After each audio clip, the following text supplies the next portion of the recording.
Inmunidad contra agentes infecciosos. Mycobacterium bovis.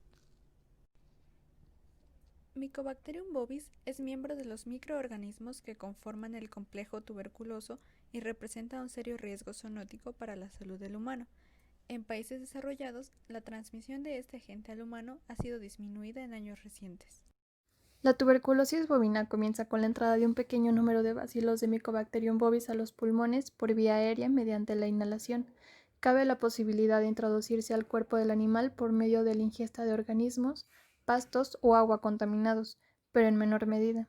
Dependerá de ciertos factores la infección, tales como la edad del animal o el clima de la región donde habite.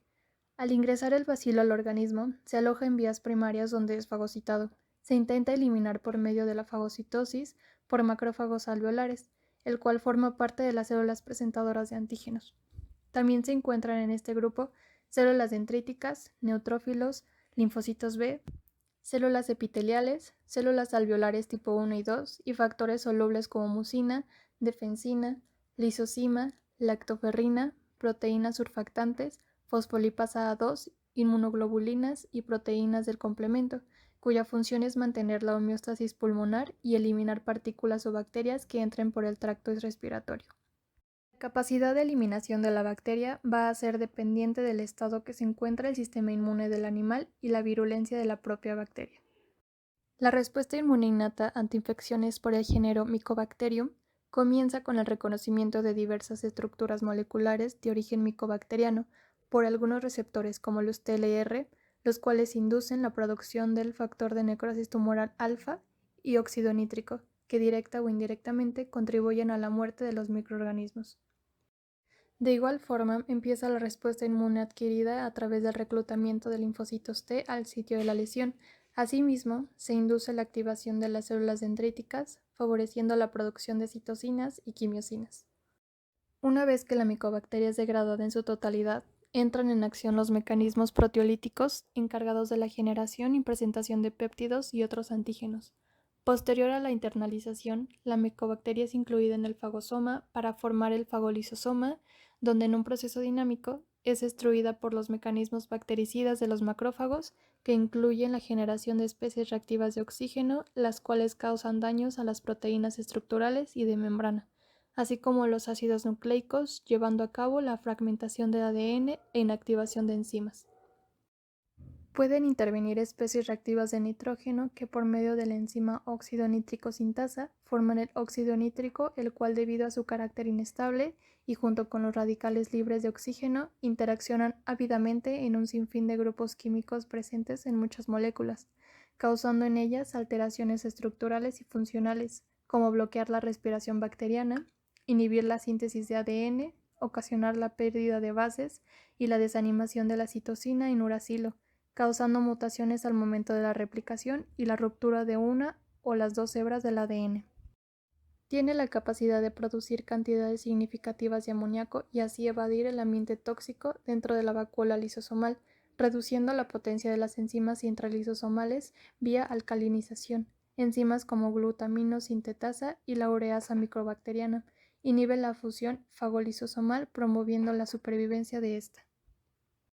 La inmunidad adaptativa empieza al desencadenarse una respuesta inmunitaria tipo Th1, caracterizada por la producción de interferón gamma, responsable de activar la capacidad antimicobacteriana del macrófago. Las células TCD8 se encuentran envueltas principalmente en la lisis de las células infectadas. En infecciones por tuberculosis en humanos y bovinos existe una compleja interacción huésped-patógeno.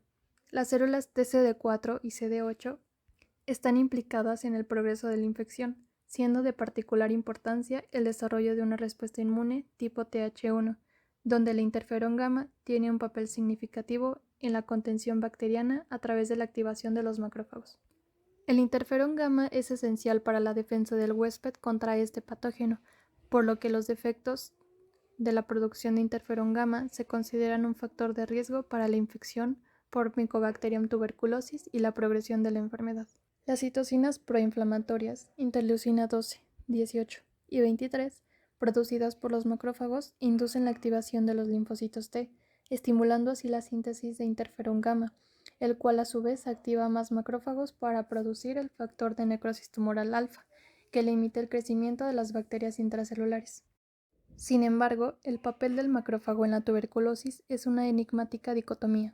Por un lado, es la célula huésped de la micobacteria, y por el otro lado, es la célula efectora para el control y destrucción de dicho patógeno. Las micobacterias, dentro de las células fagocíticas, son capaces de evadir la respuesta humoral y mantener viabilidad por largos periodos de tiempo. La respuesta Th1, que constituye la respuesta inmune protectora a Mycobacterium tuberculosis, se encuentra controlada por interleucina 1 e interleucina 12, mediada por células TCD4, secretando interleucina 2 e interferón gamma. Probablemente algunas células TCD4 se diferencien y convierten en células T de memoria de larga vida, expresando un fenotipo de memoria.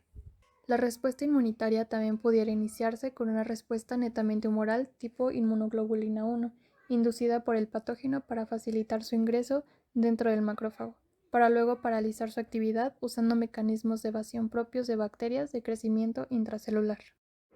En la formación del granuloma, esta parte de la tuberculosis es dada gracias a la activación endógena de una infección tuberculosa latente o reactivación del complejo de Ranke, donde su gran concentración de oxígeno favorece el crecimiento de bacterias, donde la diseminación del bacilo ocurre por vía canalicular.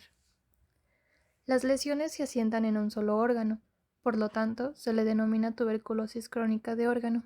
Generalmente se observan lesiones gaseosas o reblandecidas con formación de úlceras o nódulos. Esta forma puede estabilizarse, sin compromiso inmediato de la vida del individuo, pero como consecuencia de la pérdida total de la resistencia, puede evolucionar hasta una generalización aguda tardía, diseminándose el bacilo por vía linfohemática con compromiso de los nódulos regionales.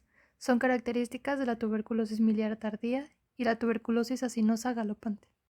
En la tuberculosis miliar, que es una infección contagiosa causada por una bacteria transportada por el aire, denominada Mycobacterium tuberculosis, puede afectar únicamente un órgano, como por ejemplo el pulmón, varios órganos o bien todo el organismo.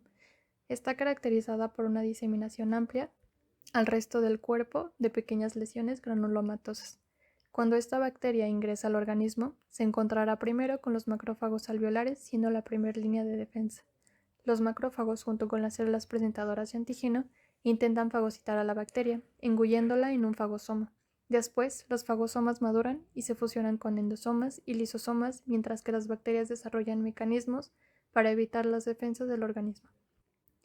Pero como se vio anteriormente, la activación de los macrófagos por la citosina de interferón gamma promueve la destrucción bacteriana y también liberan un conjunto de citocinas y quimiosinas, incluyendo el factor de necrosis tumoral alfa, que inducen una respuesta proinflamatoria.